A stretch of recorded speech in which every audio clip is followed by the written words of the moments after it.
And we're live. All right, what's up, everybody? Welcome to the Other Life podcast, the podcast for galaxy brains and indie thinkers on the internet. And, you know, people like me and people like Ben.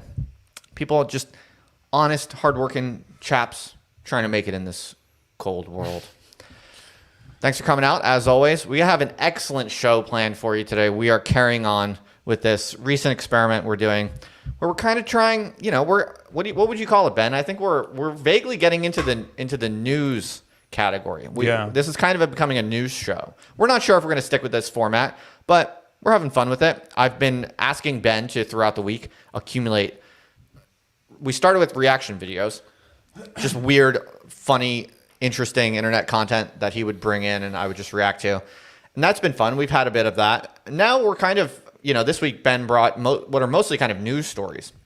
So we'll see how this goes. It's a fluid format, but let us know what you think so far. We're gonna carry on with the interviews and the more, you know, philosophically or scientifically intense and sophisticated interviews and discussions that we have on this channel. But we're also gonna try this format and keep having fun with it. So Ben is actually going to see his internet girlfriend tomorrow. So we're doing 2 of these this week because I'm losing him for next week where he's going to be in El Paso. Can I say that? Yeah, sure. Yeah, why not? Ben is going to El Paso to meet a girl who's been in his DMs.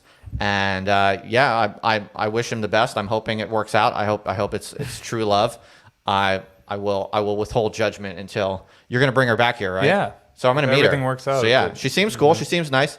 Yes. You know, a little quirked up, but to be expected, right? Not in a bad way. No, yeah, that's exactly. We like what quirked I was up looking girls for. around here, so Yes. I look forward to meeting her. Anyway, I'm losing Ben for a week, so we're doing 2 of these this week. Got to pack it in there, you know what I mean? Yeah. So yeah, what else? Anything else in terms of housekeeping? Obviously, as always, folks, please subscribe to the channel. Click the little bell on YouTube so you get notifications so you don't miss it when we go live. And if you would subscribe to the podcast also on your phone, you can listen back to this later if you missed some of it. That's about it, I think. Oh, we have this new thing where you can text me straight up. Yes. I will get a text message on my phone. And we're using this for different purposes. One, just to meet people. I just want to kind of know who's listening. I want to learn about you and just, connect or whatever. But also, this is especially good if you want to send me content to react to or respond to. This is an easy way to get straight to my phone. So, go ahead and text me. Ben, you can read the number if you want. 303-529-2047. Yeah, so we'll see how that goes. We'll see if people use it. So far, I mean, I've been texting with a lot of people. I think it's pretty fun, honestly. I'm into this, but we'll see where that goes. I'm always trying new things around here. And you can leave voicemails too, correct? What's that? They can leave voicemails too. I think you can leave voice messages, like audio recordings. Yeah. So please no sexts. I'm taken. Unfortunately, I'm a happily married man. But the other thing we've spiced up the live stream tech setup a little bit because we've programmed the sound pad. If you remember from the previous episodes, we listened to some funny videos, and you know, if anyone challenges us, we're prepared now. You want to challenge? Let's challenge. Yeah, that's right. So, in fact, I think just to jump right into the material for this week, Ben, what do you got? I think the first item up. I think we have been challenged, haven't we? That's right. Are you ready for this? Mm-hmm. Are you sure? Mm-hmm. All right. And we're all ready. Mm-hmm. All right. What do we got? So, what happened? Big news. This is probably the biggest news I came across this week, and it's directly involved, or you're directly implicated and involved in it. So your old buddy Kantbot, who you've had. Oh, I think I saw this. He was Yes. He was tweeting like late night schizo hours, right? Yeah. Everyone is going schizo. Eric Weinstein, Kantbot. Yeah. Everyone is losing it, dude. Everyone is love obsessed with paranoid conspiracy theories. All right, so break it down for the watchers. Right, and the break listeners. it down. Well, I don't really even. I mean, I just discovered this today, and it was kind of out of left field to me. But apparently, he's accusing a whole assortment of people, like Red Scare. Who else? BAP, and Curtis Yarvin, of course, of being kind of puppets for Peter Thiel. Are you going to show the tweet or no? Nah, I don't think I can. Can you read just it? I can read the tweet so we can be precise about this? What did he say exactly? Let's see. So, I guess this is in relation, to Peter Thiel and you being connected. So here we go. This was Kantbot 10 hours ago on Twitter. So Adam Curtis popping up on Red Scare is reasonably suggestive. Likewise, Moldbug having Teal go to Justin Murphy's party house is as well. If you follow these people around, you can assume with relative safety that there's a Teal chain of influence extending through the group. All right. I think there's more, but that's the gist of it. Look, I'm not going to speak on anyone else's behalf. I don't get involved in drama. This is news to me. I don't care. But wow. I do try to address specific accusations against me. Well, he does make a more. All right. So I'm not going to speak. I'm not going to speak for anyone else. I'm not going to speak about anyone else. But my name has been mentioned in this. You were called out officially. Yes, I've been called out. So you accept the challenge? I'm going to respond. I accept this challenge. In fact, Kantbot. You shut up and sit your ass down. Okay. The main thing I want to say to this is simply. The main thing I want to clarify, first of all, is that I have no investors. No one has ever invested in me financially. So I'm proud of that. Not because there's anything wrong with investors. Totally, lots of projects require a certain amount of investment. And maybe one day I will look for maybe some angel investors to expand my operations. But for now, hitherto, in all of my operations, I have never received an ounce of financial investment. I have patrons for whom I'm very grateful, and I definitely have people out there who throw me some money here and there in different ways. So big shout out to the patrons and to my supporters who have given me different types of grants and monthly recurring patronage and that kind of thing. But these are always relatively small sums. Every now and then, I'm a very lucky boy, and someone will send me maybe $1,000. In Bitcoin or $1,000, on my PayPal or something like that. But that happens like once a year, and it's not from any of these people being mentioned. So I have no investors. I actually receive a fairly small amount of patronage and donations. That's not like the main focus of my operation. And I spend zero time looking for investors or zero time looking for gifts. So I'm building businesses, and this is why I'm very proud of this. Like, the whole reason I'm doing what I'm doing now and able to keep growing it and expanding it is because I'm building genuine value creating operations that really help people. IndieThinkers.org is now my main gig, and it provides a ton of value, and I'm very proud of what it provides, and it makes money. And yeah, hopefully it will make increasing amounts of money. So that's the first thing I want to clear up is, like, there's a certain type of person who's just on Twitter all the time, or they just do bullshit internet stuff that doesn't really add up to anything meaningful in the long run. And whenever they see other people making money or doing well in a sustainable way, they assume there must be some kind of investor or some sort of money bags at the bottom of it all. But guess what, Kantbot? Guess what? You want to challenge? Let's challenge. Some people just build businesses. It's not rocket science. It's hard work, and it's not easy, but lots of people can build businesses, and that's how I've done everything that I've done personally, with the exception of my patrons, for whom I'm very grateful. So I have no investors. I do not receive money from any of these people mentioned, and I'm also not throwing shade on any of these people mentioned. So I don't know if there's too much else for me to say about any of this. Well, he accuses you of, not accuses, but that he asserts that your video on BAP's identity was taken down. And it doesn't look like that's truly the that's case, false. Right? Yeah, so he's spreading lies. Yeah, 2 years ago or something like that now, I think I made a series of videos. They were kind of tongue-in-cheek. They were, let's call them artistic, where this is before I knew really any of the people in this world. I was basically speculating on the identity of Bronze Age pervert. And it's clearly, and other people, it was a whole kind of somewhat mystical, conspiratorial world that I was creating right for, up his for alley. fun mostly. I mean, I think there were some possible insights embedded in there, but it was mostly tongue in cheek, and that I guess Kantbot believes now that was literal and it's been covered up, but it's not. First of all, it's you can find it. You just have to search a little bit harder. I never took it down. So yeah, I don't have too much else to say. Ben, is there anything you think personally that's interesting for me to explore on this? Or on this? I'd like to address explicit accusations. Well, I just think, it speaks to his credibility that he can't even get it right. I mean, he's accusing you of getting your video taken down. That's obviously not true. So how you can't really take anything he says seriously now. None of it holds water. And we're all ready. Exactly. That's what I meant to say.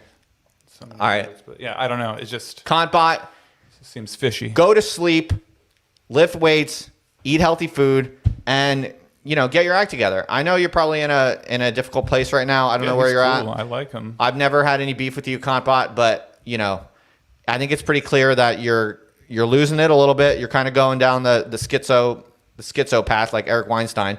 You need to just stay calm, meditate a little bit, and hopefully, I hope you have people around you in real life who you can be friends with. Wait, meditate. The other thing is, I'm an open book. I DM with people.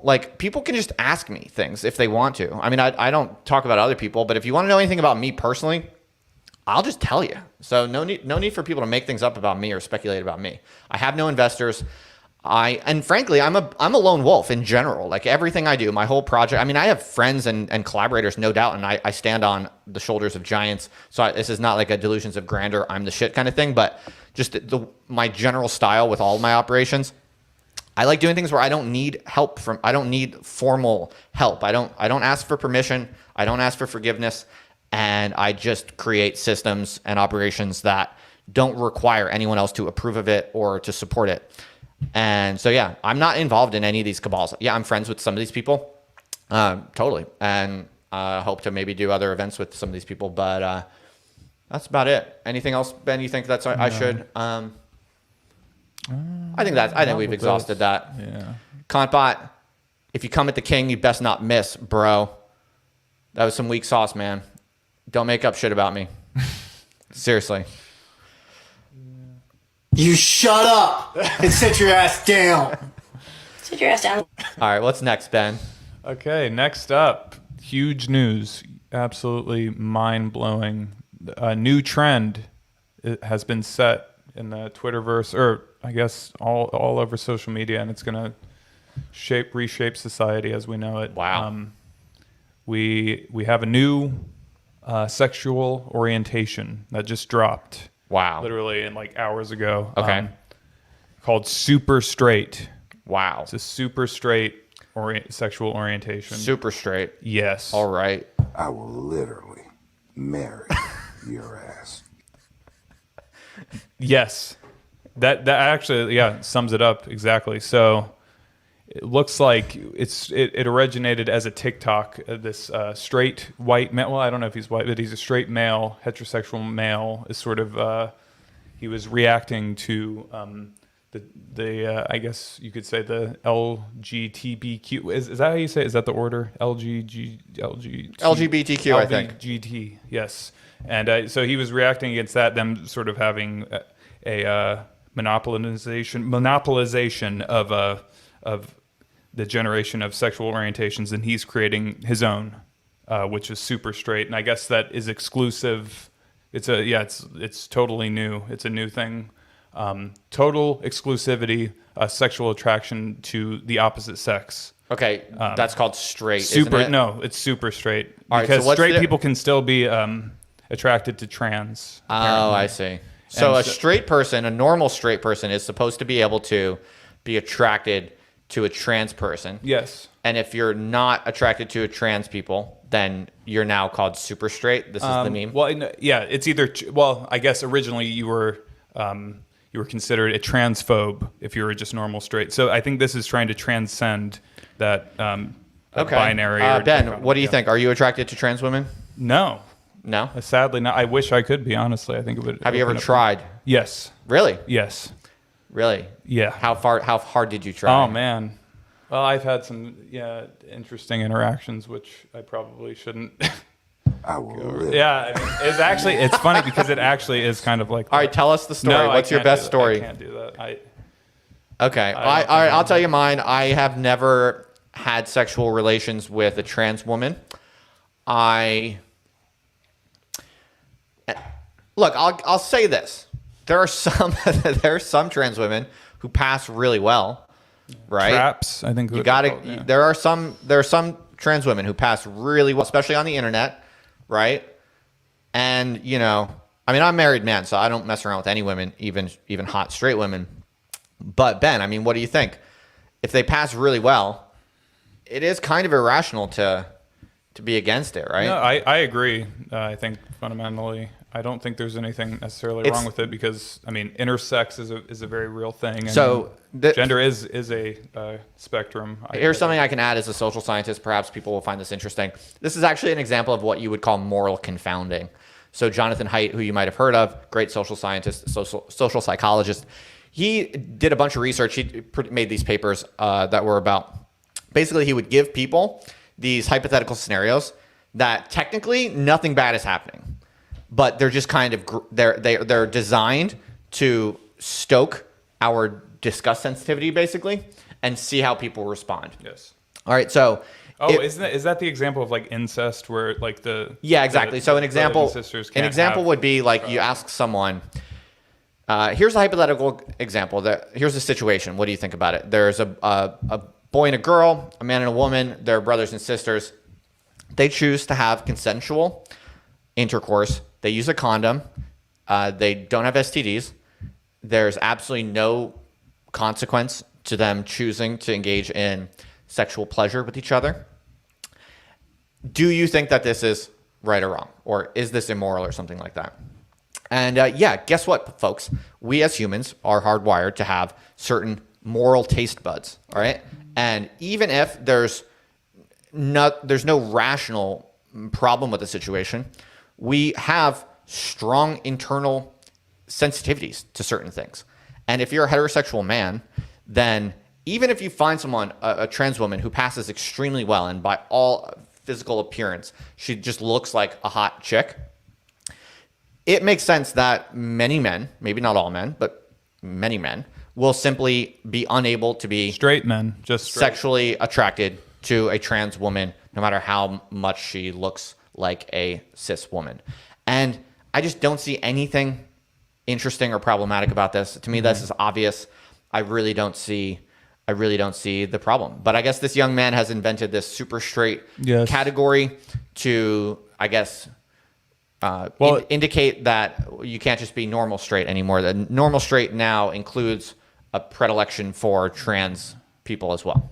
Okay, now that I'm digging deeper into this, it looks like it was an intentional provocation to sort of troll the LGBT community. And it was, disseminated specifically on 4chan.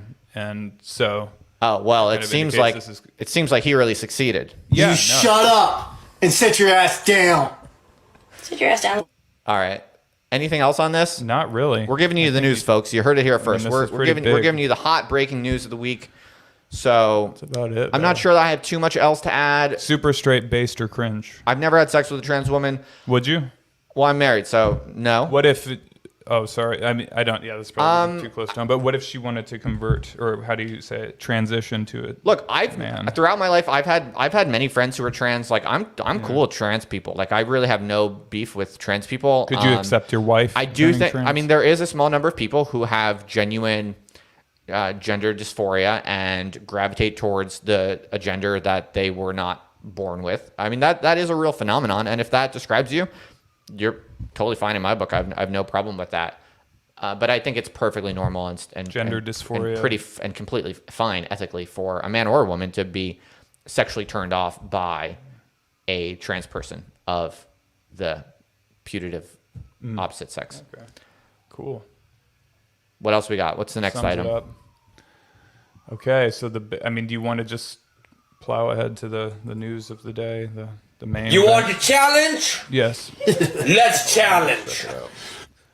So yeah, huge news. This is kind of maybe less known. It seems this is more obscure news, but nonetheless important. It looks like from the sources that I've been sweeping that Greta Thunberg, who you are intimately aware of and acquainted with, is apparently writing letters in cahoots with the Unabomber Ted Kaczynski. Wow. This honestly does not surprise me in the slightest. I feel like you could have predicted this a mile away. Of course, Greta would, over time, gravitate towards the writings of Uncle Ted, the author of Industrial Society and Its Consequences. I believe that's the title of his famous book, right? Can you double check the title? I Yeah. believe that's what it is. The famous opening line is, "Industrial society and its consequences have been a disaster for the human race." And of course, Miss Thunberg agrees. This is an interesting development, though. I do have to admit, just search for the title. Yep, I am. And look, I think he wrote many books. I so think that's it's right. fair play. I think Ted Kaczynski is in prison. He is known to have a lot of correspondence. He's been known to have written other people. Ben, just do a search for the name and the title of the book that you want to see if it checks. It's okay. You'll get better at this. We need to pay young Jamie to literally do a course, I know, and you can take the course. Fuck Yeah, me. industrial society and its future. And its future. You were wrong. So I was wrong. There you go. Thank you. I'm glad we checked. I don't know. I think that this is probably gossip. It is from a gossip blogger, right? So No, it's totally. I mean, maybe gossip, but it seems legit. Because well, but there's no documentation, right? Well- It's just some guy basically Well, said they think he's- it could be a Hollywood lawyer, or Robert Downey Jr. Right, but it's technically gossip. It's literally gossip. Yes. Like, it's just but he a has guy. been right in the past. I think specifically there was some so stuff about he's a Epstein and Okay. Kevin Spacey that came true. He Yeah. was like years ahead. Now, of the here's curve what with I'm this interested shit. in. Yes. How long have they been corresponding? Because if Kaczynski has been corresponding with her from when she was a minor, Yeah. that would be grooming. And then we have an issue. Yeah, that's a great question. Then we Let's have see. an issue, Ted. Okay, it looks like since at least 2018. So, wow, yeah, she was. She was minor then, Yes. wasn't she? All right, we need to look into this. We're going to get our team of researchers to explore this. And, Well, and Uncle Teddy, if we find that you've been grooming, you're gonna be, let's just say. You want the challenge?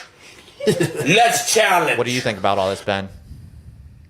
I don't really No have opinion? Not really. It doesn't really. I would not be affect me. surprised if Greta Thunberg grew into becoming an eco-terrorist. I mean, isn't she already?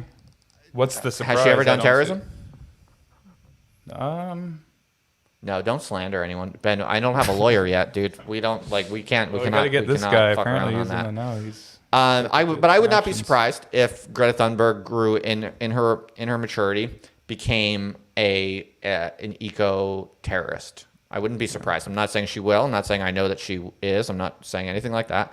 But I would not be surprised. I mean, she's angry. She's been groomed by media to be a aggressive spokesperson for a cause. Who knows how many adults are behind her, manipulating her, pulling her strings, coaxing her on. But she's also clearly passionate and really invested in the cause. So I would not be surprised if Uncle Teddy was basically nudging her into some form of radical protest activity. I mean, what's going to happen is that Greta is going to... The sad thing about the Greta Thunberg situation is that she's going to have all of the problems that teen celebrities have, basically. It really messes with your head. When you get really famous when you're young and you're mentally and emotionally undeveloped, and you get really famous, like I have a lot of sympathy for Greta. She's going to have a hard life. It's really hard to come of age with a stable psychological foundation when you're in this limelight from a very early age. Well, do you think she is kind of protected by virtue of her autism, it seems? Or do you think that sort of shields her from some of the emotional turmoil she... Maybe, but I don't think it's going to make her life any easier moving forward. And, what happens with teen celebrities who grow up and often they're emotionally unwell, they're psychologically unwell, they often have some situation later in life where they lash out like crazy. They do something crazy, right? So think about when Britney Spears, who was, pretty badly abused, financially and probably personally to some degree.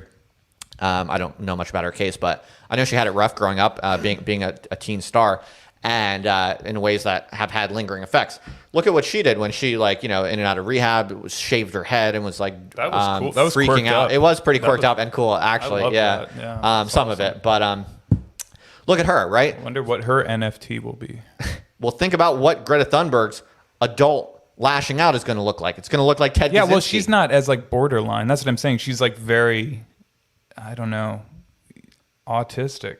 Sure. So what does that mean? What do you predict from that? That I guess just from a cursory psychological profile, she would just be more able to deal with the emotional inundation of this celebrity life. Maybe No, know, I don't maybe think more? that's. You don't think I so? don't think that's how it works. Or deal I mean, with it, and maybe not in so much of an externalizing way. Maybe it's a more internalizing. Maybe she'll do something, but out of the public limelight. yeah, maybe, or she's she'll going to just, start sending bombs through the mail. Yeah, true. Yeah, actually, because that's what Ted Kaczynski did, and he's kind of wow. I think they're. My mind is blown. I think they're going to get married. You think that? Oh man, Dude, okay, here's the next Yeah, here's the holy next shit. here's the next hot take for you here. Guess what serial killers and crazed madmen in prison are known for? Do you know, Ben? getting They're- a quirked up shoddy wife. Yes. They are known for becoming sex symbols. That's right. And a That's tr- happened. and a- Yeah, Charles Manson. Yeah, he had a young wife. Wow. You're right.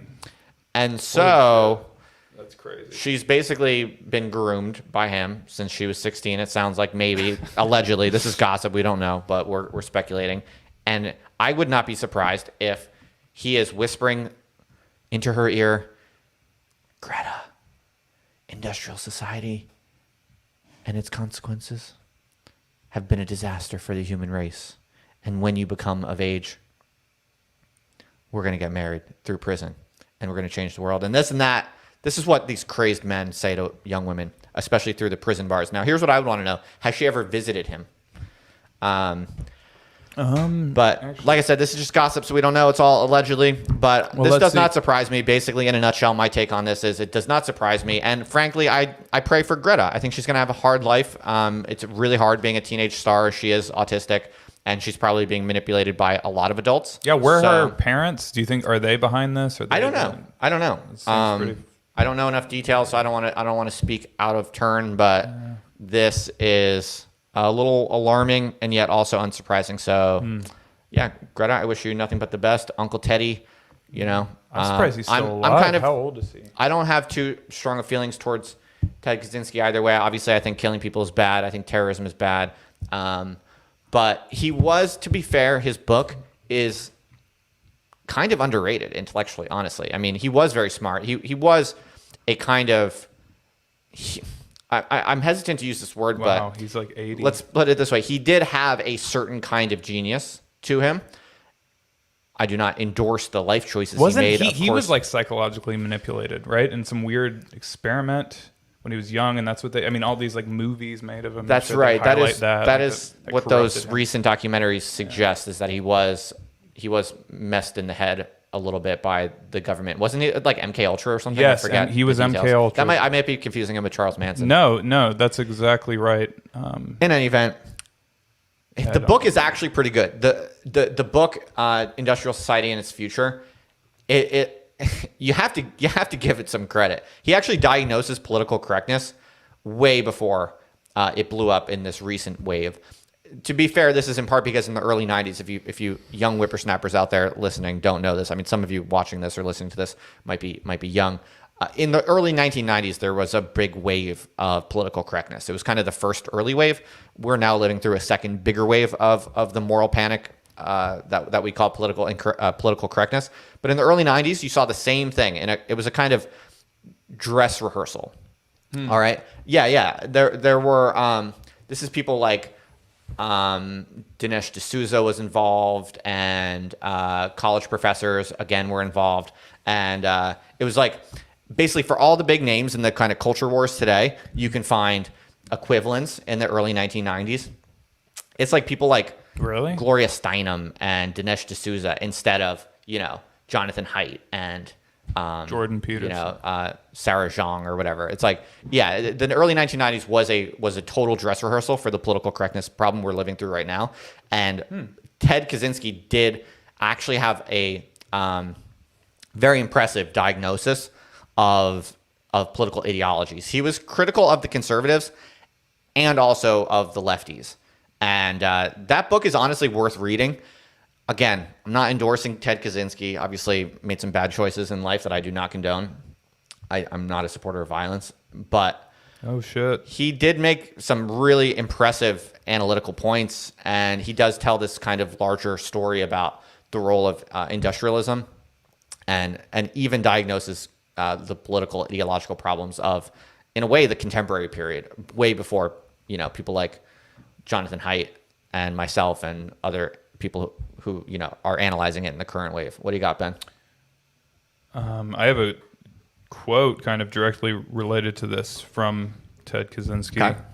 specifically on university intellectuals. It's kind of a long... Yeah, well, he was a failed academic. So Yeah. I've said Well, I've said this on the podcast before. There is no greater wrath than a failed academic. Yeah, that's kind of what he's getting It's at kind here. of not to be crude or crass or anything, but we know some people like this, so I won't even get into it. Go ahead. Oh, you want me to read it? Yeah. Okay, so here's Kaczynski. The university intellectuals play an important role in carrying out the system's trick.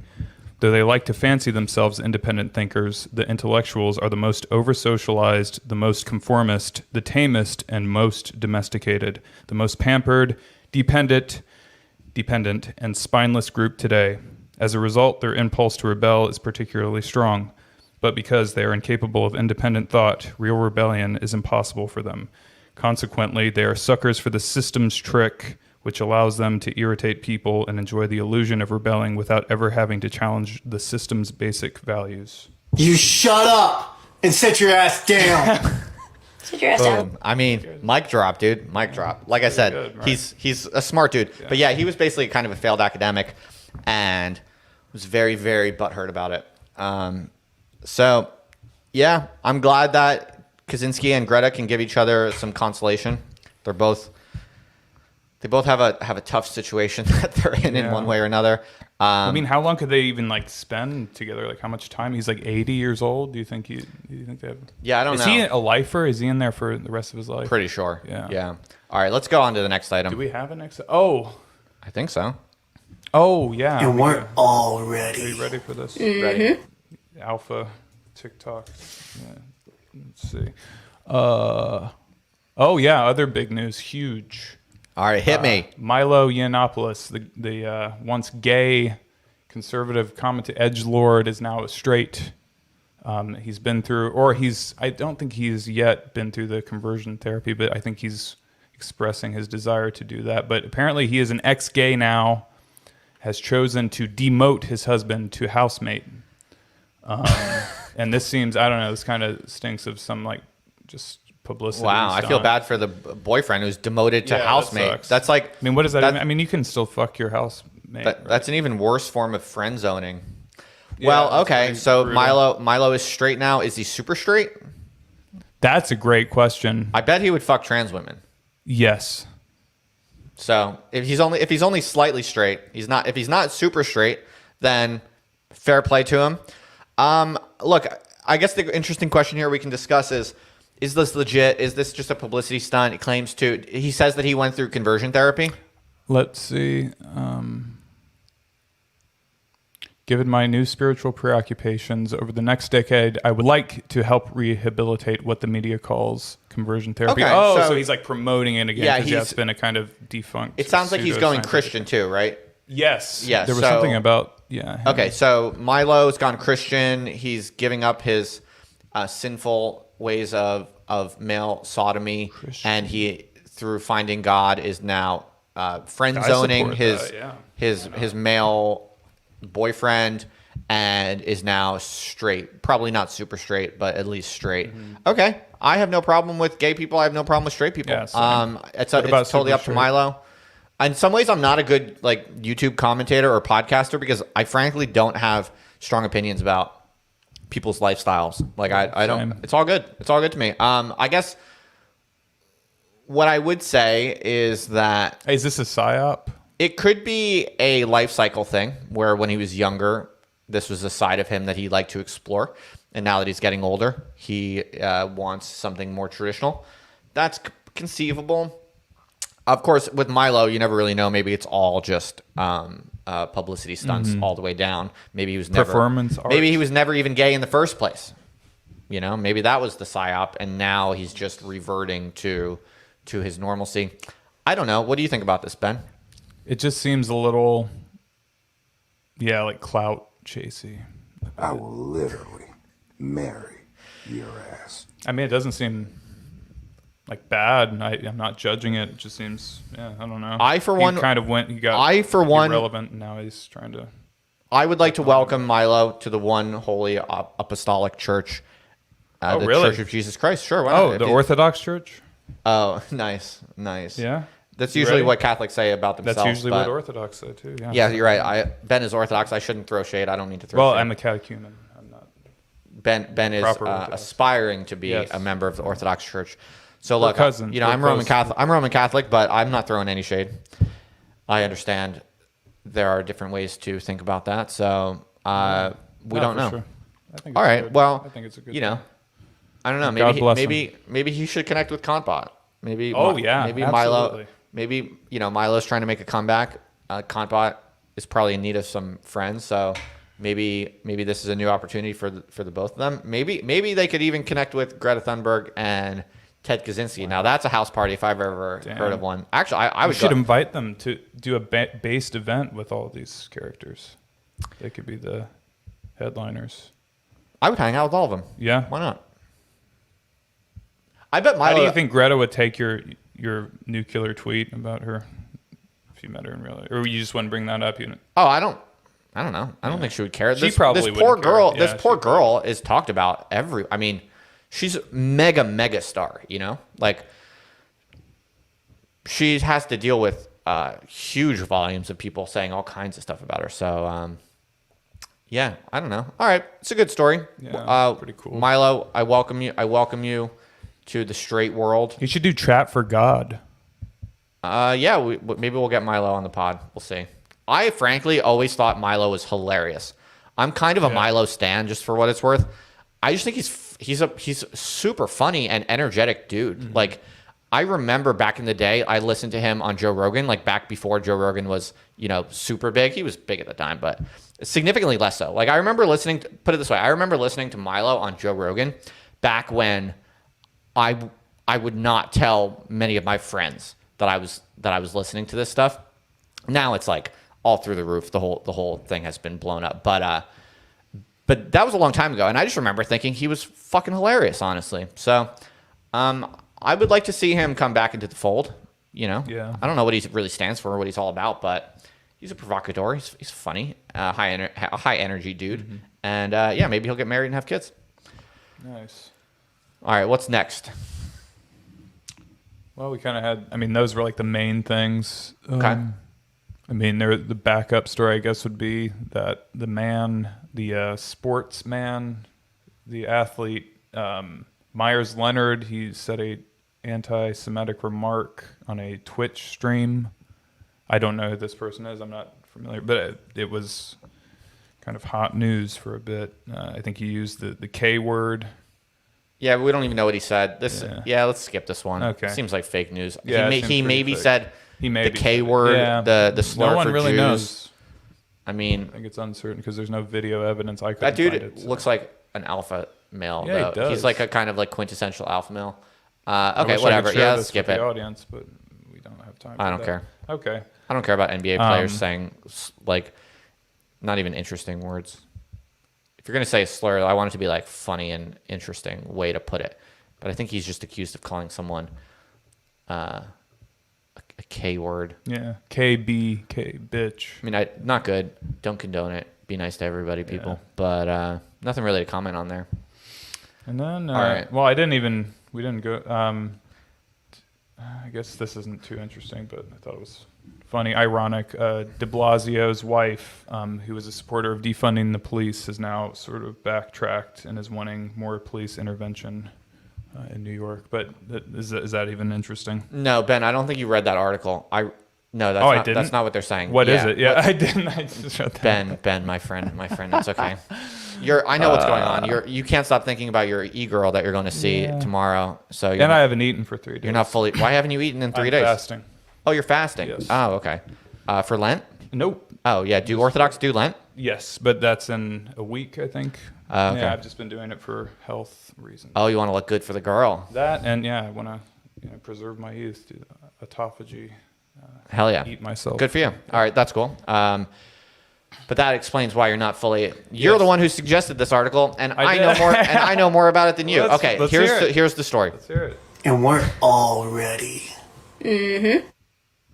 Everyone knows that Bill de Blasio and his wife were very big boosters of the defund the police, this very kind of anti-police movement that's sprung up of late, really, I would say criticizing the police as such and promoting this picture of the world where we don't need police. And frankly, my anarcho-communist roots have a lot of sympathy for this to this day, honestly. This is probably, maybe for people listening to this is not a popular opinion, but I actually do think, for what it's worth, that one could get rid of the current police, and in a certain way, one could do that right and make the world a better place, simply because the police don't actually do much. They're kind of just like this bureaucracy with guns, and they don't really do shit, frankly. And the legal system is really screwed up, and the types of people who get arrested and get actually processed and put in jail and things like that, that whole machinery is in fact incredibly unjust. This is something I really do believe that. Call me a libtard or whatever you want, but that seems to me undeniably true, for what it's worth.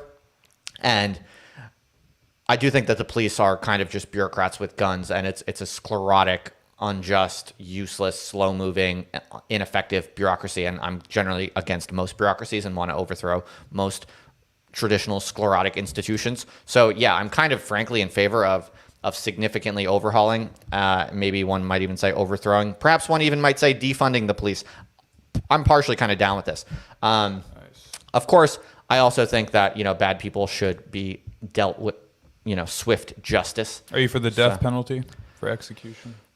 That's a tough one. I don't have terribly strong convictions around the death penalty. So it's a matter of such grave importance that I'm gonna not answer, because I haven't given it enough attention, frankly, and I do think it's a difficult one. And I don't want to, I am a podcaster now, but I don't want to just have, opinions that I sling around on every possible issue. I want to, actually, I want to pause on this real quick, because this is something I've been thinking about when we've been doing these past podcasts. We've been experimenting with different tones and different formats.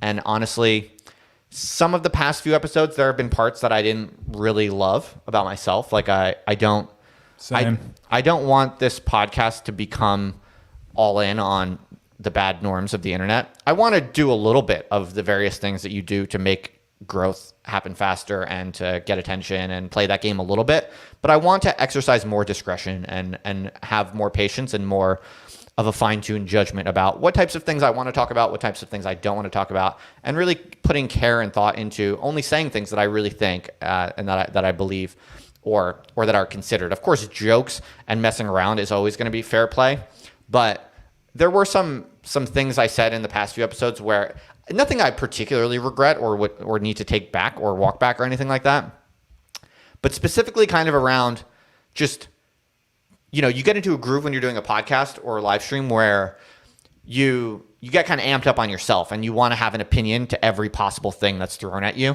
but then you become this kind of machine where you're not even always very sure of what you're saying. You're just kind of going with the momentum and trying to say things that are funny, but then that blurs into what sounds like, a strongly developed or high conviction argument.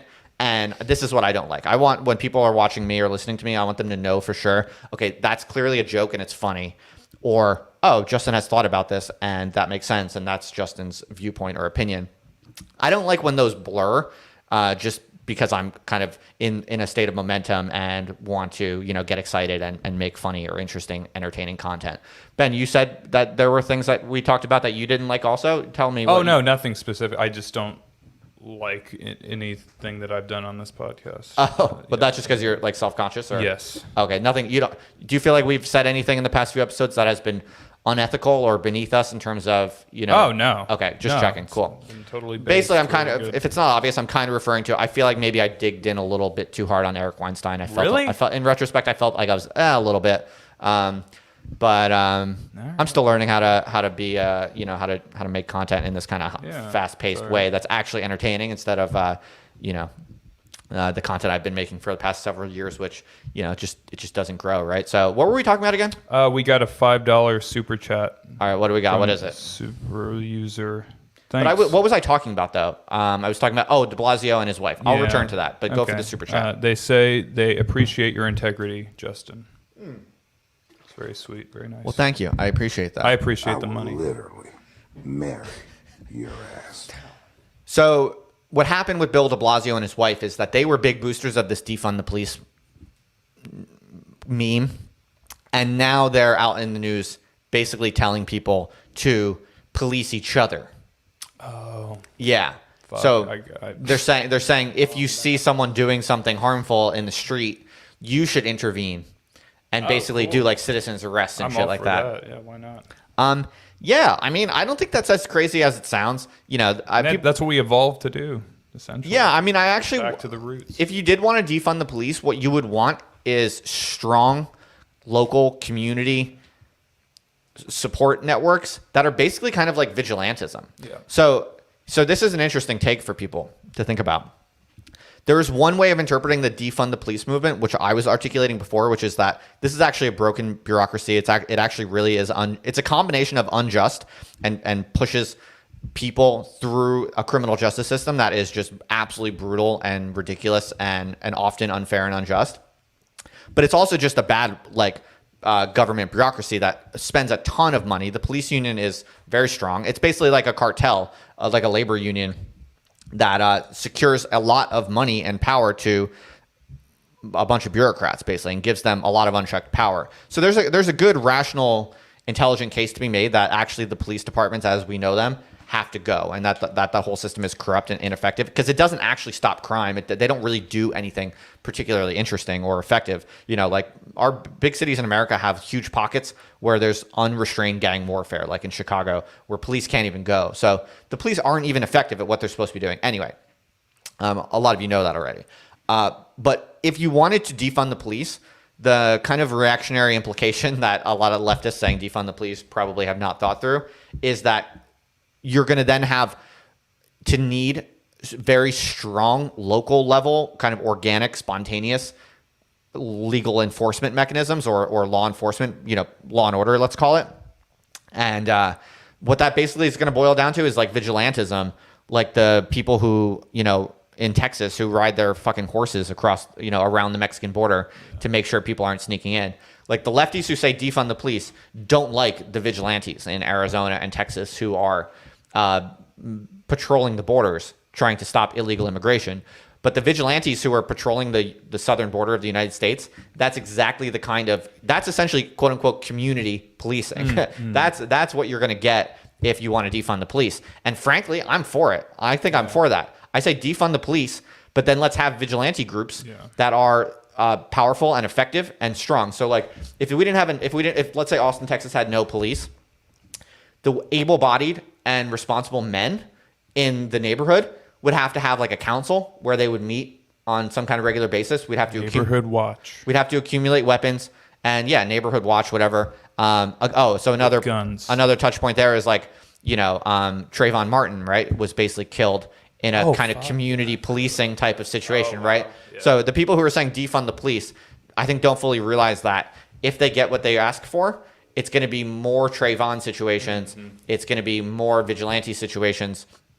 And obviously, I think the Trayvon Martin case was complicated, and I'm not going to opine on that. But I am going to opine on the general preferability, the general superiority of strong, community-based, organic, spontaneous law and order enforcement. I do think that would be better than the current police system that we have. So I think I'll leave it at that. Nice. What else we got? Anything else?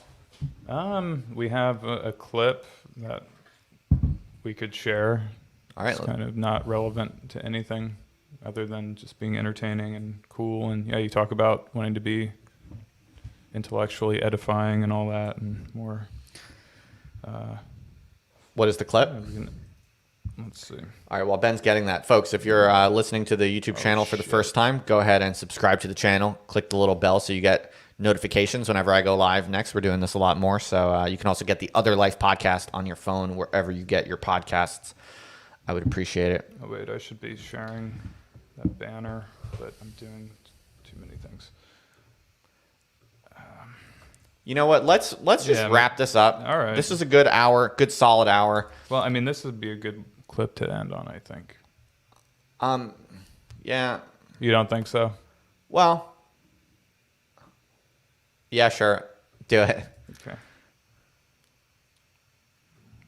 In the future, I think we should just have we should either be ready to roll or we Yeah. shouldn't. We shouldn't even This bother. is kind of too off the cuff. Sorry, everyone. No, it's This is fine. You're really good. bad. This is, all right.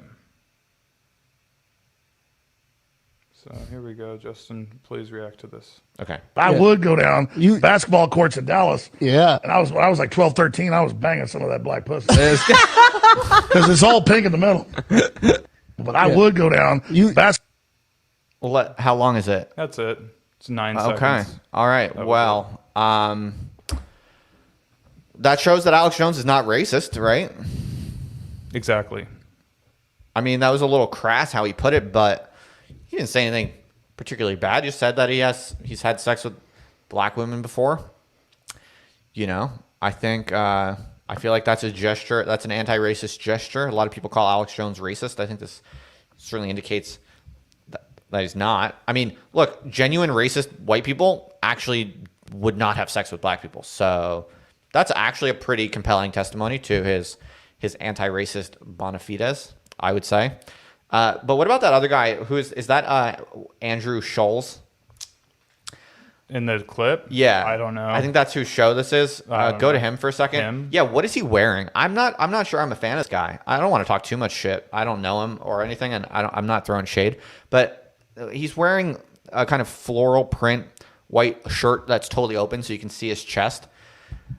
I think that's like the only way you can get away with wearing that and be actually cool is if that's your authentic way that you dress. Like if you're actually, I don't know, some kind of poor ghetto, like It's kind of like Brooklyn, Jersey Shore person. Brooklyn Guido or something like Yeah, that, and that's your that's like ilk. actually what you wear on a daily basis. Then you can wear that and you're a baller. And if I saw you on a podcast, I'd be like, this dude is fucking awesome. Yeah. But this is like a hipster, you know, a successful entertainment industry dude. So I think with this fashion he's wearing, I'm not a fan. He kind of looks like a twat, but I don't know. Wow. Maybe he's cool. I don't know anything about him or his you know, comedy or style or whatever. But You want the challenge? Let's challenge. all right, those are my opinions. That's the Other Life News show for this week. Ben, thank you for helping as always. I forgot to be reminding people. You know what? If anyone wants to throw some super chats, I'll take some questions or comments. I'm trying to get Ben his tendies. So if you want Fish sticks. if you want to pay, I if don't you want to need pay chicken. Ben for his help, any super chats will go to straight to Ben. I give Ben all the proceeds. Every dollar that the super chats make goes straight to Ben. So if you too want kind. to, Thank you. this is my way of repaying Ben for his excellent service. What? My excellent services. Yeah, This is you're great. funny. You're great, man. Crack me up. You're my buddy, and I'm well, very helpful for your. I'm very grateful for your help. And once you graduate university, I'm gonna pay you, man. I'm Okay. gonna pay you properly. I'm gonna find a way. So any super chats coming in, or even just any good questions, if there's any that you find interesting, I'll take them.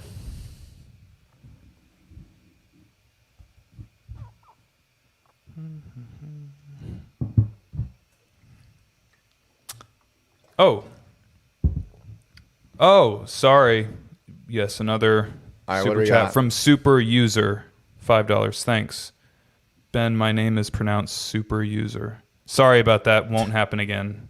But that's good to know. Yeah, I was having trouble with the V's in place of the. Oh, well, I see. Yeah, because you have one V in place of the All right, first U, and then not you're using interesting it. for the listeners. Sorry, we can just yeah, skip it. It's okay. It's okay. Okay, but yeah, I really appreciate the money. Great. All right, let's see if we have Do any you other. still use Urbit? Asks Auto Agent. I'm on Urbit. Yeah, I just logged on the other day. Actually, I'm not active. I'm afraid. I'd like to be more active in the Urbit community. I'd like to support them. I do really like the project. I just have too many things I'm working on. So I'm active in the Indie Thinkers community. I'm active in my Discord server. At least I'm trying to get that kicked up into high gear. After I totally rebooted the Discord server. It's now tokenized. So we have our own cryptocurrency called Life. Money sign Life is the ticker. And it's an ERC20 token. And it's cool. So you have to hold 300 Life to get into the Discord server. Actually, I'll put a link in the show notes. But I'm trying to basically get that, you know, energized and get that built up. At the same time, I'm doing the Indie Thinkers community. So I'm already kind of pulled apart in too many directions in different communities. So the Indie Thinkers community is really for other independent intellectuals are working on their own long-term intellectual work, we help each other and strategize and talk about that kind of stuff in there. And then the Discord server is specifically for fans of Other Life, basically. That's the distinction. So, cool. All right.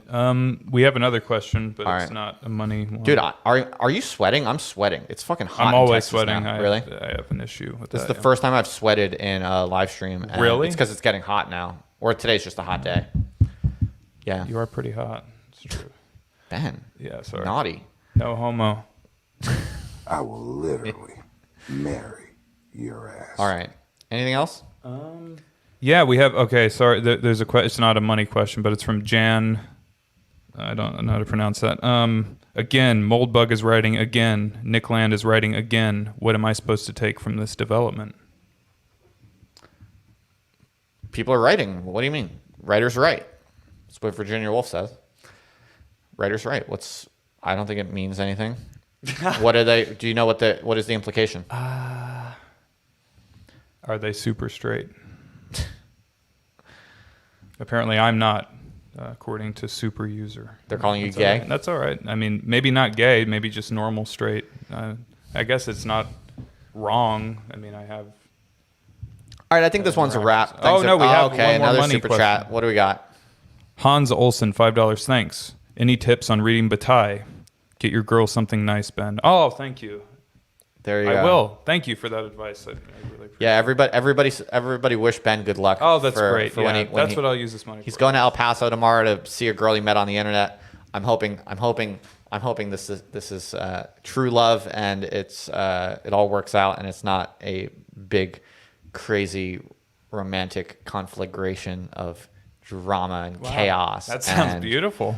If this results in Really a double selling it. suicide, I will be very disappointed in you, Ben. So what is the question? Any tips on reading Bataille? Right. The Solar Anus. Yeah, Start so I teach a course on George Bataille with my friend Nina Power. We did one round of it last year. We're going to do another round of it soon. So you can go to otherlife.co/Bataille if you want to learn more about that and get on the waiting list. I actually made a syllabus that gives you an 8-week reading program that breaks it down into a logical sequence. And it's relatively, I wouldn't say short selections. It's challenging. It's a challenging workload, but it's doable. We tried to make the syllabus or this reading list something that you could complete if you're working a full-time job, but you want to really buckle down and make some progress understanding Bataille. Then just download the syllabus from the website otherlife.co/Bataille. That's BATAILLE. And that's pretty much, I built that syllabus literally to answer your question, to give you some pointers on what you should read in what order. I think the book, there's a particularly good book that I think if you've never read Bataille and you want to just get a flavor, get a taste of it, get a taste of the flavor of his writings. I think the best book you could buy is Visions of Excess, which is a collection of essays. And there's a lot of wild stuff in there. It's really, really interesting. He's one of the most interesting and explosive wild thinkers out there. And that's a really good sample of the various things he's interested in and the different styles that he writes. It's all nonfiction. He's also known for writing fiction. Story of the Eye is probably his most famous novel. It's a very short novella. So if you're interested in fiction and you're interested in some kinky shit, then read The Story of the Eye. You can read it in a weekend, in a day maybe. And that's for people who are interested in his more erotic fiction. That's not my cup of tea, frankly. I'm a Catholic prude. I really like his philosophy and his kind of nonfiction theoretical writings. So that's my take. What's your favorite Bataille piece? Do you have one or essay or? That's a great question. It's a great question. I'm not sure what my answer to that would be. It might be the first volume of The Accursed Share. Yes, yeah. This is the book where he basically, it's a series of books, The Accursed Share, where he really tries to spell out his theory of political economy. But frankly, it's not just political economy. It's more like it's what he calls general economy, right? So he's trying to be even more abstract than political economy, but it's one of his more systematic works where he's really trying to make a general theoretical statement. A lot of his nonfiction work is, piecemeal, segmented takes on different things. I really like his essay on Nietzsche and the Superman or the Übermensch. That I think is really cool. It's basically a kind of critique of bourgeois Nietzscheanism, or a kind of there was a certain type of bourgeois left-wing radicalism that Bataille was really trying to target, as represented by essentially the surrealists were kind of the best examples of this. He thought this was very, very bourgeois, and he basically said that if you really want to pursue a radical left-wing politics, you can never think of yourself as better than morally. You can never position yourself on the moral plane as superior or over anyone else. And that actually you have to go lower. You have to see yourself as beneath the status quo. You have to see yourself as worse than the status quo. And this is why he's interested in, prostitutes and extreme, depredation, kinky sex, these limited experiences, which are generally disgusting. He's interested in the low, in the dirty, in the rotten. And he believed that if you wanted a genuine revolutionary politics that could actually overthrow capitalism, you could never position yourself as morally superior. That's always going to become a kind of bullshit bourgeois idealism that he thought the surrealists were guilty of. He said you have to align yourself with the low. And frankly, for what it's worth, like, this is my kind of radical left-wing politics. I think it's also a very Christian left-wing politics, just like, Christ hung out with the hookers, right? And the truly poor and the disgusting. Like Dorothy Day, the famous Catholic, loves the sinners most. One of the famous Catholic social justice activists, her name is Dorothy Day, and she is famous for saying something. Nowadays, it seems very provocative, right? But she said, if there's two things I can tell you about poor people, it's that they smell bad and they're ungrateful. Sounds brutal, right? But this is a person who actually devoted herself to caring for the poor and really gave her life to genuine Christian socialistic charity. And if you want to pursue actual left-wing redistributive politics, you have to actually, you don't say, oh, the poor are really good and they're wonderful and beautiful and super smart. No, you bite the bullet and you say, the low is the low, and I'm going to choose to align myself with the low. And through that, we are going to kind of overthrow the unjust status quo. But what the current lefties do, and just like Bataille accused the surrealists of, is the current lefties want to say, capitalism is bad and social justice is good. It's superior. It's impressive. It's prestigious. And that's the mistake. That's always going to fail, according to Bataille. So Bataille really tries to represent this radical vision of embracing the low, embracing the bad, the naughty, the evil, the disgusting, Debased. as a pathway to the just and to the cosmic equilibrations that the revolution would supposedly have introduced. And it's why, I mean, that's like people like me and Barrett, right? Like, we like hanging out with like crazy people and freaks and weirdos and people who other people call evil or whatever. Same. That's what I'm interested in. I think that's actually where you want to be. Oh, so now I see what you like. Nah. And we're all ready. Oh, I guess. We have two additional super chats. Hit me, Ben. I'm Ben. I'm putting in this extra work for your Yeah, tendies. thank you so much. Thank you so much, man. You're my buddy, and anything it takes to get you some cash, I'm here for it. Oh, thank you. Oh, Jack, thank you. $5. Do you go to weekly mass? Confession. What is your opinion of the Pope? I do try to go to weekly mass, and I do try to do weekly confession. I have not in the past several weeks. Frankly, I have not since I moved to Austin. I'm very ashamed to say, but I'll be honest with you. But I try to, and I expect to. I hold myself to. I've just been bad lately. Well, you can do it virtually too. Yeah, you can, but that just sucks. Once we're settled in, like look, I'm still buying furniture and stuff. I still feel like I'm not fully arrived. It's a bullshit excuse. I'm not defending myself at all, but just giving you my honest psychology. I'm still like setting up the house. I feel like I haven't yet arrived. Once I'm arrived and settled in fully, then I will find a local church and I will become an active member, and I will hold myself to going once a week and doing confession once a week. There was a period when I was in England when I was doing that, and it was beautiful. Nice. And I definitely aspire to do it again and hold myself to that. I'm just fallen, heathen, lazy, sinful person who's not being good right now. Have you attended Latin Mass? I never have. Oh, wow. Really? Apparently there's a good one here in town. We should go. I'm cool with it. It sounds cool. But I feel like I would be LARPing if I go because I don't know What's Latin. wrong with that? Well, isn't that the gateway to like a earnest? No, I'm not saying there's anything wrong with going to Latin Mass, but it would feel somewhat inauthentic to me because Really? why am I going? For the aesthetic experience. which is cool, and I could do that. So I'm not throwing shade at people who enjoy that. I'm just saying, for me, I like hearing the words and knowing what they mean. Okay, fair enough. Oh yeah, and the last part of the question is, what is your opinion of the Pope? Francis. Based. Yeah. Really? Yeah, I mean, I know he gets a lot of flack for being a libtard and all of that. That's really surprising, honestly. But I submit to the Pope as the head of the church. Damn. And honestly, I mean, there's certain things I like about him. Look, I don't have strong opinions. I'm not ever gonna be some sort of public figure opining on the direction of the Catholic Church. Like, I don't have strong opinions. I'm uneducated when it comes to Christianity. I am but a humble servant of the church. I believe I'm a Christian. I'm a believer, but I don't know anything, and I'm not trying to exercise any, cultural influence over church policy and who's a good pope and who's a bad pope. I just am not. But you have a podcast called Chat for God. Yeah, but do you understand the concept of that podcast? No. It's literally me saying I don't understand any of this, and it's my way. Oh, okay. It's my way. Fair It's enough. my way of testifying to my belief. Yes. But specifically in a way that is not presenting myself as an authority or as educated about it.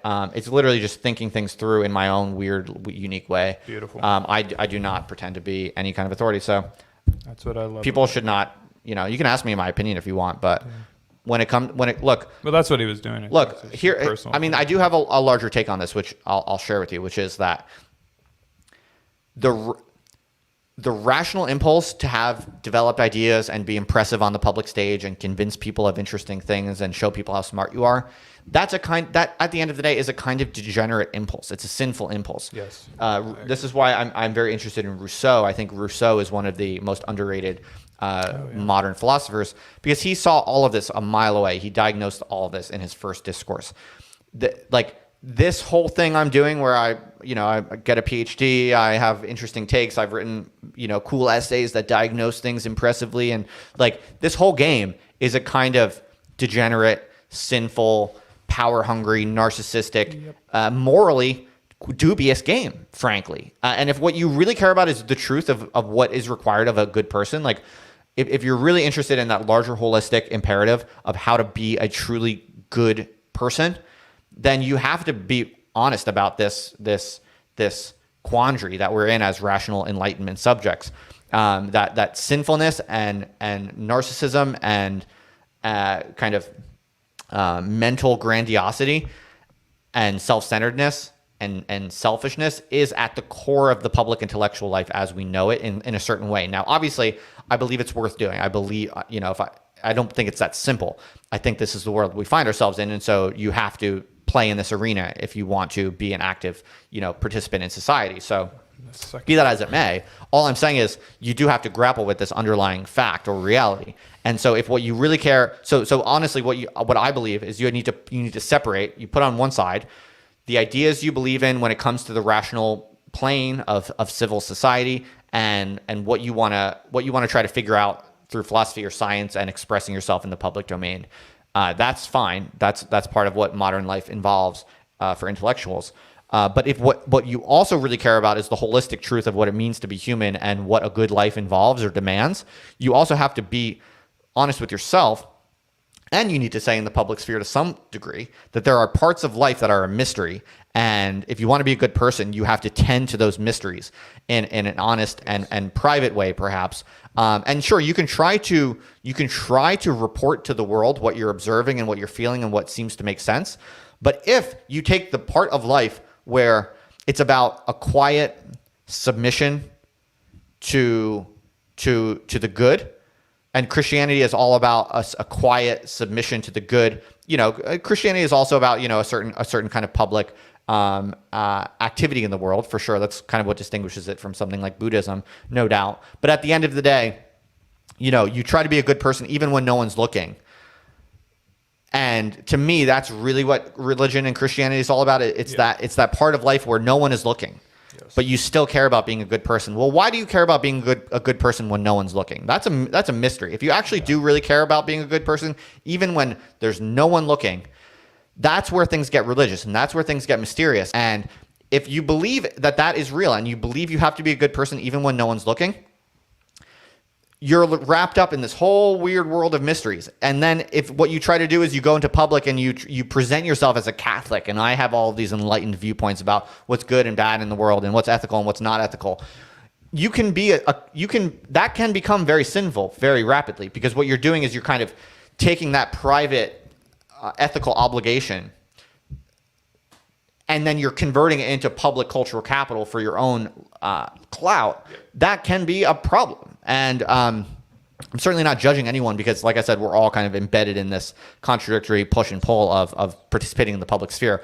All I'm saying is what I'm trying to do with insofar as I talk about Christianity publicly, I am trying to find a creative way to express what I just expressed, to express this paradox in a way that is faithful to it. Whereas I think a lot of the Christian culture out there is basically people trying to impress you with how moral and ethical they are. Well, I'm not moral and ethical. I don't know shit. I'm a sinner. I'm a heathen. I don't understand God. I like a lot of what I'm supposed to believe according to the catechism, doesn't make sense to me, and I'm trying to figure it out honestly. But I'm not going to get up here and like try to tell other people when I don't even fully understand it. I submit to God. I submit to the truth. That's a leap of faith. I submit to the truth of the church, but it's on a leap of faith. Yes. And if I can contribute anything to the world publicly on this front, it's just being super honest in a humble way about where I'm at, and that's how I see it. That's beautiful. Well, like I said, don't give me too much credit. I will That's the sinfulness. literally marry your ass. Do we have other super chats? Yes, we do, as a matter of fact. From Anthony Charon, $5. Thanks. Could the rhizome of Deleuze be used to describe the economic organization of distributism, where brand loses power over the consumer? All right, this is the last one because I'm literally fucking sweating my balls off right now. I will literally marry. Can Deleuzian, say it one more time, can Deleuzianism explain Could distributism? the rhizome of Deleuze be used to describe the economic organization of distributism, where brand loses power over the consumer? Yeah, I could see that. There's a good case to be made there. That's a good essay waiting to be written. If you're out there listening to this and you're interested in Deleuze and or distributism, I could totally see that being a worthwhile research project. On the face of it, it makes good intuitive sense, because it's basically what you're talking about is decentralized systems, basically. What you're going to be looking into if you're interested in this is essentially cybernetic, bootstrapped, but stable, self-generating and self-enforcing distributed systems. That's essentially what the Deleuzian rhizome is all about, and that's also what distributism is all about. If you're listening to this and you don't know what these things are, well, I could very briefly. I'll give you the very brief rundown. The Deleuzian concept of the rhizome is essentially refers to a certain structure, which is basically a network where it's highly decentralized. Put it that way is the simplest way to put it. So if you think about the tree, he poses the rhizome to the tree. Mm-hmm. The tree is this kind of pyramidal structure where it's hierarchical, right? Trees are intrinsically hierarchical. You have the root, then you have branches, and the branches branch from the branches in this linear hierarchical way. The rhizome is an alternative mental model, basically, where things start from the middle and they in a self-generating, autonomous way grow outward in a highly decentralized network structure, basically. So the two key concepts there are: it begins in the middle. It starts from nothing, but bootstraps itself into a network, kind of like Bitcoin, right, or like cryptocurrency AI too, right? Like AI, yeah, right. So these are all rhizomatic structures. Blockchains are arguably one of the most perfect instantiations of the rhizome. Like if you look at Bitcoin, right, it starts with a value of 0, right? Mm. And now, by the way, Bitcoin is through the roof right now. Really? It's on another bull run. Nice. Currently, at the time of this recording, it's one Bitcoin is worth $55,300. Wow. But that started from nothing, right? It's literally the first Bitcoin minted was worth 0, and now it's able to create value in this networked, highly decentralized way over time in this cybernetic self-generating process. That's what the rhizome is, right? And distributism is this Catholic political economic philosophy that basically wants capitalism, but in a very, very flattened, decentralized kind of way. So like families and small businesses should be the unit of analysis for the most part. So it's basically distributism is a Catholic political economy idea that is pro-capitalism, but also pro-family, basically, in a nutshell. And it wants every family to be a kind of self-sustaining economic unit or firm. And then it wants to limit concentrations of power in big corporations. And then it wants those well-resourced, functioning family firms to trade amongst themselves.